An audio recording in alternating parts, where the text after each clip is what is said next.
ಪರಿಪಾಲನೆ ಇನ್ನೊಂದು ಸಂದರ್ಭ ದುಷ್ಟವಂತ ಹಿರಣ್ಯಾಕ್ಷ ಲೋಕ ಗಜಗಳಾಗಿ ಬೆಳೆಯುತ್ತಾ ಇದ್ದ. ಅವನ ವಧಿಸುವುದಕ್ಕೆ ಬೇಕಾಗಿ ಶ್ರೀಮನ್ನಾರಾಯಣ ಮೂರನೇ ಅವತಾರವನ್ನು ತಾಳಿ ದುಷ್ಟವಂತ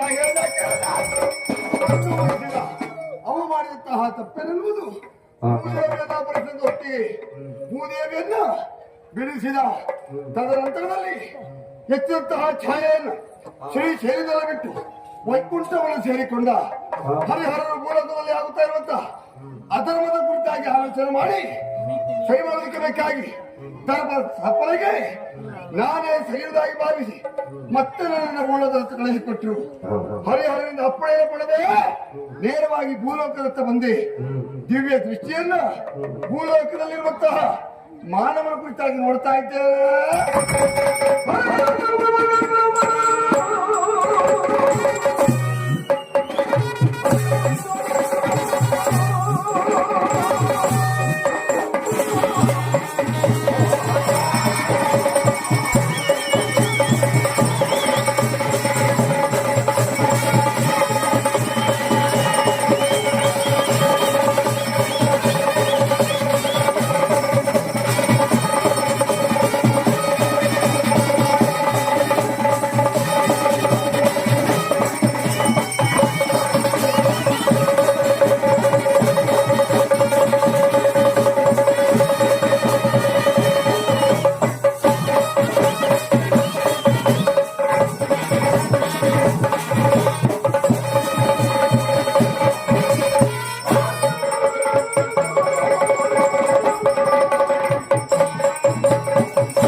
ಬದುಕಬೇಕಾದ ರೀತಿ ಹೇಗೆ? ಸತ್ಯ ಧರ್ಮ ನ್ಯಾಯ ರೀತಿ ಇನ್ನೊಬ್ಬರಿಗೆ ಒಳ್ಳೆಯದಾಗಿ ಬದುಕಬೇಕು.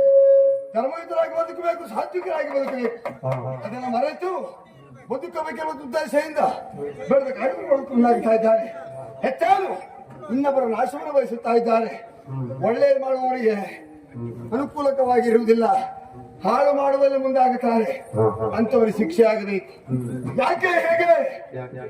ದೇವರ ಮೇಲೆ ನಂಬಿಕೆ ಇಲ್ಲ, ಗುರು ಹಿರಿಯರ ಮೇಲೆ ಗೌರವವೇ ಇಲ್ಲ, ಭಯಭಕ್ತಿ ಇರುವುದು ಮೊದಲೇ ಇಲ್ಲ. ಈಗಿರುವಂತಹ ಯುವಕರಲ್ಲಿ ಹಿರಿಯವರಾದಂಥವರು ಆಚಾರ ವಿಚಾರ ನಡವಳಿಕೆಯನ್ನು ಅರಿತು ಶ್ರದ್ಧೆಯಿಂದ ದೇವರ ಕಾರ್ಯವನ್ನು ನೆರವೇರಿಸುವುದಕ್ಕೆ ಮುಂದಾಗ್ತಾ ಇದ್ರು. ಈಗ ಹೇಗೆ ನಾನು ನನ್ನಿಂದಲೇ ಎನ್ನುವಂತಹ ಅಹಂಕಾರ ಮೆಟ್ಟುತ್ತೇನೆ.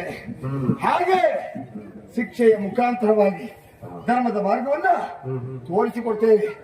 ಧರ್ಮವಂತರನ್ನ ಬೆಂಬಿಡದೆ ಕಾಪಾಡ್ತೇನೆ. ಸ್ಥಿರವಾಗಿ ನೆಲೆಯಾಗಬೇಕು ತಾನೆ, ನನಗೊಂದು ಸನ್ನಿಧಾನ ಆಗಬೇಕು ತಾನೆ. ಸನ್ನಿಧಾನವನ್ನು ಅರಸುತ್ತಾ ಹೋಗಬೇಕು. ಎಲ್ಲಿ ಸತ್ಯ ಉಂಟು, ಎಲ್ಲಿ ಧರ್ಮ ಉಂಟು, ಅಲ್ಲಿ ಸ್ಥಿರವಾಗಿ ನೆಲೆಯಾಗಿ ನಿಲ್ತೇನೆ. ಹೋಗುವಂತಹ ಪರಿಹಾರ